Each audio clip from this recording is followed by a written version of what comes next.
And are you refreshed? Good. Now what? My question, Sarah, I've been doing this 4 to 6 months, and I'm really feeling my inner being, and sometimes I think it's not real. And also I have this feeling that... That's doubting. That's doubting. And in doubt, whether it's real or not, you can't get it. If you want something but you doubt it, you're not in a place of receiving. So you can't get there from doubt, and we can't talk you into it. Right. Well, my question goes to, I always feel this connection with other inner beings that I'm really close to, like my mom who's passed, or my friend who lives in Virginia Beach.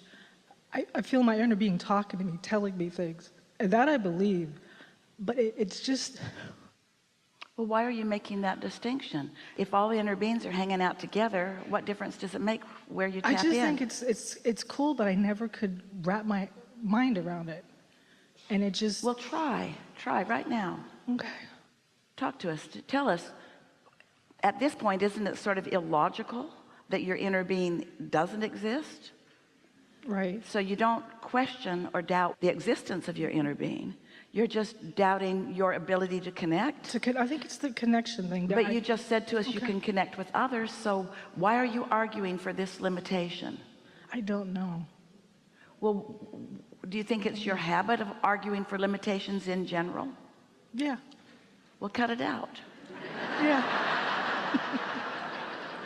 When we say we can't talk you into it, knowing all that we know and offering all that we offer, both verbally and vibrationally, we can't assert our vibration in such a strong way that in your doubt you can hear. And so you have to put yourself in a mode where you can receive.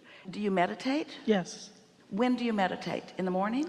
Some mornings, usually evenings, before I go to bed. Morning is better, because by the time evening has come, you've had enough observation of life.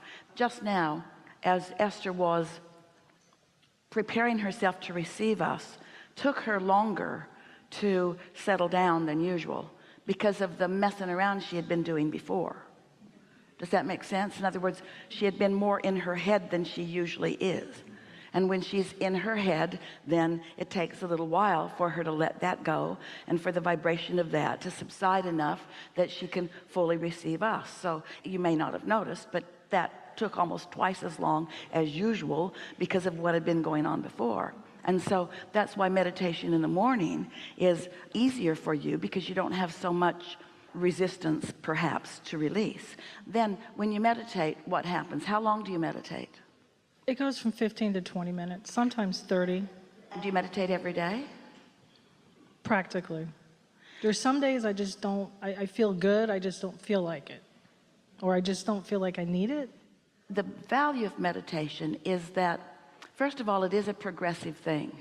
So continuity is of value, because the more you meditate, the more you tune in, the easier it is for you to tune in, the easier it is for you to tune in. And when you say you don't need it, maybe what you're saying is, I don't believe there's anything there for me to receive.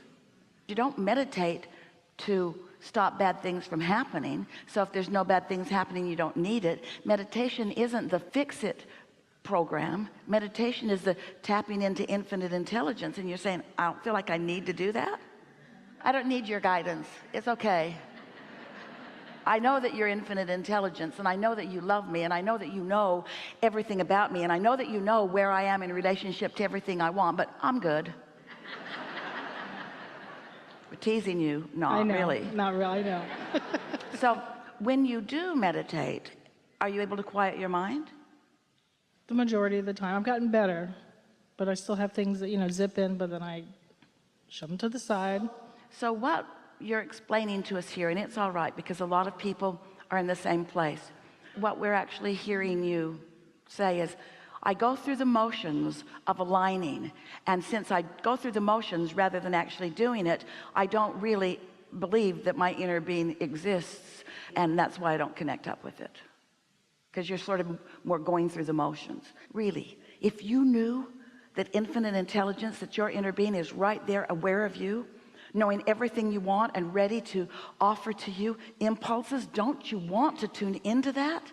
And so if somebody says, oh, sometimes I meditate, sometimes I don't, we know we haven't conveyed the message to you in a way that we want to.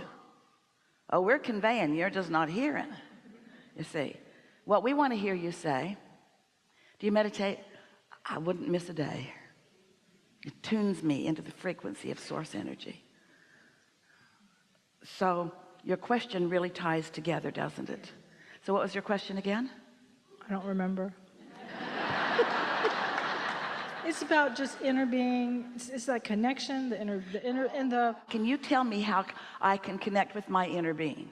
And we say, meditate. Do you meditate? And you say, yeah. Do you have any other ideas, Abraham, besides the way that's sure to work? Not really. You're connected to your inner being often. We're playing with you. You are often connected, but we're just responding to your question. And you can always have a stronger connection. Esther said to her sister the other day, I don't know why I don't just be Abraham. Why don't I just hook up to infinite intelligence and just walk around and love? And Jeannie said, I don't know, why don't you?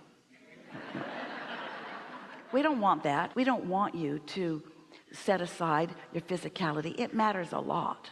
But we do want you to have joy, and that requires connection. And we do like it when you have clarity, and that requires connection. And we do like life to be wonderful for you, and that requires connection. We do want you to fulfill your purpose for being here, and that requires connection. We do want you to live happily ever after, and that requires connection. Enough? Yes. Really, Thank really you. good. Really good.